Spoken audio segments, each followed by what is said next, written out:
In the Dark. Written by Connor Cooper. Part 2. Sometime later. Shining watched their most recent guest devour his third plate of peanut butter, nuts, and fruit, the only thing he had asked for after he saved them from Sombra. It confused Shining, but weirder than that was his previous request for a second plate that he has yet to touch. So, what do you think? Cadence whispered into his ear. I'm unsure what he is. Watching their guest raise his fourth jar of peanut butter and scraping out the last of what was in the jar. Might be a diamond dog with how much he likes peanut butter. Cadence lightly hit her husband's shoulder as he gave him a half-hearted glare. Don't be rude. She turned to look at their guest that put down the empty jar, but upon hearing a knock on the door, the two turned as the crystal guard peeked his head in. Pardon your intrusion, majesties, but the princesses and the elements have arrived, the guard reported. Turning back to their guest who was standing back up, finished with his meal, he put his strange mask back on before he looked at Shining Armor with a confused gesture. What? Shining took a step forward before speaking. Nothing, but I gotta ask a slight favor. Shining started before clearing his throat. I know you've already done so much for us, and you might have other plans, but can you stay? My aunts-in-law most likely have some questions. Staring at the captain, he turned back forward before giving a shrug. Sure, why not? The dark-armored figure answered, to which Shining smiled, thankful that this was going to be a lot easier to explain to the princesses and a lot less paperwork for him to do. All right, come this way. What's your name? It's Salem. Salem Gray. Shining smiled at his guest. Nice to meet you, Salem. Cadence was about to leave with them, but before she could, a chill feeling rushed down her spine, a tingle like something was behind her. Turning her head to the dining room again, but there was nothing but the diner table with the still uneaten remains of the food that Salem had requested.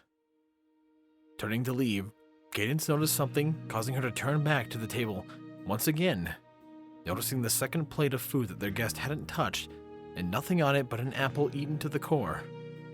She could have sworn only a moment ago that the plate had a completely untouched meal. That was until now. Holding her head, from when Sombra hit her with a dark hallucination spell that made the princess see her worst fears. Might be that spell was wearing off. Shaking her head, she left, leaving the dining room, not noticing a black blur near where the second plate was. Throne room. That's Sombra? Rainbow Dash asked, pointing a finger at the dark pony, wrapped in chains with a gag, not allowing the former king of the Crystal Empire to snap back at the element of loyalty. I believe so, Sugar Cube. Hey, Twilight, are you sure this isn't like his daughter or something? Rainbow Dash asked, to which the Princesses of Friendship was still trying to wrap her mind around what she was seeing too. Of course, when she and her friends heard about Sombra's return back to the Crystal Empire, attempting to take it over yet again, they were ready to fight the Dark Pony, but here was the Dark King wrapped in chains and a mare? Apparently someone had beat them to the rescue and incapacitated Sombra, along with turning the king into a queen. Twilight read about spells that completely changed the sex of a pony, but only temporarily for a short amount of time. The magic would have worn off before too long. Changelings could do something similar, but they couldn't change their reproductive organs. This transformation wasn't magical at all, almost as if Sombra was a mare in the first place. From the looks of Celestia and Luna, it seemed that they didn't see something like this either. So whoever did this to Sombra must have some sort of ability to change someone's genetic code without magic. It was slightly unnerving at what else this being could do. Hey gang, Shining spoke as all eyes turned to him, but only for a moment, before they turned to look at the person next to him. So guys, this is Salem. He helped us out and, changed Sombra. All eyes were on the stranger, who stood with his arms crossed, feeling a little uncomfortable with all the eyes looking at him. An awkward silence began to fill the room, with no one saying a word before Celestia cleared her throat. Greetings, Salem. Allow me to be the first to thank you for coming to the defense of my niece and nephew-in-law. Celestia spoke with a friendly smile on her face. It's not a problem. Just found myself at the right place at the right time. Yet somehow, even after the silence broke, that feeling of awkwardness grew. Luckily, Pinkie Pie shot forward to make this less unbearable for everyone, at least in her mind. And let me be the second to say thank you for stopping that big meanie pants Sombra. I'm Pinkie Pie, by the way. It's super nice to meet you, Salem. Pinkie zipped over to the stranger with a smile while the red-eyed helm looked down at her. You too, Pinkie Pie? That's my name. So, where you from, big guy? Do you like parties? I'd love to throw you a thank you for saving the Crystal Empire and stopping the big meanie pants Sombra party. Wait, what's your favorite flavor of cake? Don't tell me, and let me guess. Pinkie Pie held her hands to her head before giving a weird stare at Salem. Don't tell me it's chocolate. No, vanilla. No, marble? It has to be marble, right? Or is it an ice cream? Every pony likes an ice cream cake. I guess? Salem answered, clearly confused, as Pinkie Pie leaped up and down. You don't have to throw me a party.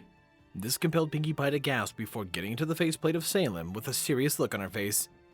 Are you kidding? We so need to. Wait, what's your favorite color? Is it red? Come on, tell me. I need to know what color frosting I need to pick. I don't need. Luna stepped forward, grabbing Pinkie's shoulders. How about we talk about the potty pans later, Pinkie? But Mr. Salem, tell us, how did you find yourself here in the first place? Luna's requested.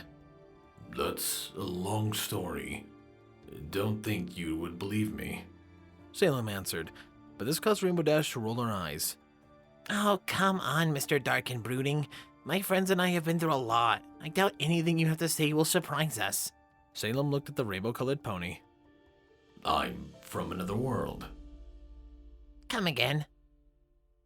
Salem just watched as the humanoid ponies just stared at him for a moment before Celestia took a step forward, looking down at him. She had to be over 6 feet tall and was very healthy in some places, but he wondered if she had any back problems. Then again, their anatomy could be very different from a normal human. She stared down at him, inspecting every inch of him, before walking around him, causing the survivor to turn and look at her, as she did before. She went full circle and stopped in front of him. So how did you get here? Ceci's voice wasn't skeptical, as he had expected, but it sounded like she believed him. What do you mean? How did you enter this world? The princess asked with a blank look on her face. Enter this world? Yes. How did you enter this world? Was it through a mirror? Okay, that last question confused him slightly. Was this world somehow similar to SCP-093? Mirror? Yes. Did you enter the world through a mirror, like one through a statue? This was getting confusing, and Salem shook his head. No, I didn't. She looked down at him, still with the unreadable look on her face. Then how? Her gaze was starting to feel uncomfortable. Salem hadn't been around people in a long time, and these looks he was getting made him feel really uneasy. He had nothing to hide, but it just felt weird, at least to him. Through a gate. What kind of gate? Celestia asked, to which Salem shifted in a spot. A machine. One I built. Her brow raised up as she looked at him. Who sent you? Sent me? This time her gaze narrowed at Salem. You're a soldier, aren't you? Who sent you? The CIA? The FBI? Her words caused Salem to flinch before looking up at her. How do you know about those groups? Her gaze turned into a slight glare, causing Salem to back up. So you are a human. Why are you here? What? Don't lie to me. The friendly tone in Celestia's voice were replaced by a firm mother-like tone, like speaking to a child hiding something from their mother. Answer me. Why are you here, human? Salem stared at her and still wondered how she knew what a human was, and some of the America's government agencies, since the gate was supposed to send him to another world completely cut off from his old one. Giving a sigh, since there was no point in lying to her. After all, he had nothing to hide, and honestly, he didn't want to make enemies. To escape. Escape? The midnight-colored one turned to him as he nodded. To escape what? The monsters in the light, Salem answered. This caused the look Celestia had to fade by what he had just said. What monsters? Earth didn't have any magic. This caused him to look up at Celestia confused. How do you know about Earth? Celestia turned to Sombra, who was no longer frothing with anger, but was trying to listen in before turning back to Salem. Salem, I have lived a long life for many years, and in my travels, I came across something that allowed me to peer across realms to your world. Celestia answered. I have spent some time in your world as well, and so has my student Twilight Sparkle. Salem looked at who was gesturing towards, the purple-coated horn and winged horse lady. He then turned back to her. There are no monsters in your world. Just stared at her. He couldn't believe what she had just said. No monsters? Even before the sun turned all life on Earth into melted flesh, there were monsters, and not just including the SCPs. There are, Salem argued. Otherwise I wouldn't be here or did what I had to do to survive. Celestia raised an eyebrow at that. And what did you have to do? Celestia looked at him, and Salem could tell she was ready to judge him if he had killed someone in order to self-preservation, but she was going to be very disappointed. I had to make a hard choice. Salem lifted his right hand to his helmet, breaking the seal again. Survival is a cruel teacher. You either die or... Pulling off his entire helmet, Salem looked up at Celestia with his own eyes. You adapt. The look on Celestia's face caused her expression to change completely from that of almost disappointment to complete shock. He didn't even need to look at the others. They likely weren't expecting to see his ugly mug. And then again, Ted could only do his best with the material he could find. During his time in the abandoned site, Salem had collected a few SCP objects. Using some of those objects on himself was painful, sometimes even downright suicidal. But it was for his survival. He had used the files left behind for the Olympia project as a template to help with his transformation. The hours reading the files and the notes from that sick bastard Herr Schierig, and the pain from the Improver. In the end, it was worth it. Celestia took a step back at the face before her. She had expected to see the face of a human, but instead it was something else. This was no human, it was something completely different. Where the bare flesh should have been, there was a bunch of mismatched colors of fur patches from black-gray into a deep crimson, tiger pattern. Even his two pointy ears were mismatched. His eyes were completely yellow and almost looked like they were glowing. In all honesty, he didn't even look like he was ever a human, and more like some kind of vulpine, or another nocturnal creature. It was safe to say she was in complete shock by the reveal, and it didn't take a genius by what he meant. You did this to yourself?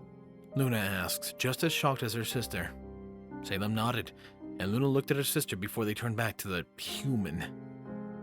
Why? When the light betrays you, and you learn to accept the dark and the change that comes with it, Salem answered, still holding his helmet. Guess you can say, to hide from the monsters, I had to become a monster myself. Might as well lay it all out for you, Salem asked, to which the group nodded, but Celestia held out her hand. Perhaps you can explain this to us on the train. Train? Yes, we would like to hear your story, but I'm afraid Sombra here has a cell waiting back in Canterlot, and well, I wish to confirm your story through a magical item of mine. Celestia answered. If you would. Salem looked at her for a moment, with a neutral expression before looking at Luna, then towards the left at nothing, before then staring at the side of the room, most likely thinking before nodding. Why not? I have no else place to be, Salem answered, placing his helmet back on, before Celestia smiled, putting her hand on his shoulder.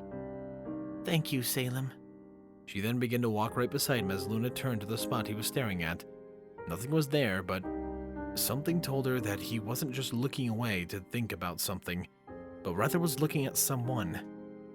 Following her sister with the others in tow, and Sombra and Chain wrapped into a trolley, being pushed by some members of the Solar Guard. As the doors opened, Salem stumbled backward away from the sunlight and bumped into Luna. The group looked at him again, confused. Is there something the matter, darling? Rarity asked while Salem looked at them, before looking at Celestia, who was standing in the sunlight. No. No, I'm fine. Luna, holding Salem's shoulders, felt him shake slightly before turning to apologize to her and step out into the sunlight where the Night Princess could feel the all-too-familiar emotion she would deal with every night in the realm of dreams. Fear. This bade her to ponder. Was he afraid of the sunlight? There we go. Another excuse to use my Space Marine SFX for my voice is always welcomed. I'm curious what's going to happen in the next chapter, especially since Sombra is now literally a mare. I'm curious if I still just do the voice effect for her. Him turned her. Nonetheless, what I don't have to change are my wonderful Patreons. Thank you, my Tier 1 Patreons. Chase Lemaster, Starlight Blaze, Sword Brethren Mordred, Thine Tiny Equine, Squall Windfeather, and Stuhex. My Tier 2 Patreons, Captain Blueshadow, Solus, HKH4 aka Texture, The Animated Ghost, and of course a large thank you to Silent Titan. If you want other ways to support me, well, your viewership is more than enough. However, leaving a like, comment, and of course subscribing does mean a lot to me and helps with the algorithm, so I appreciate it a ton. Anyways, this has been Firehearth. Have a wonderful day.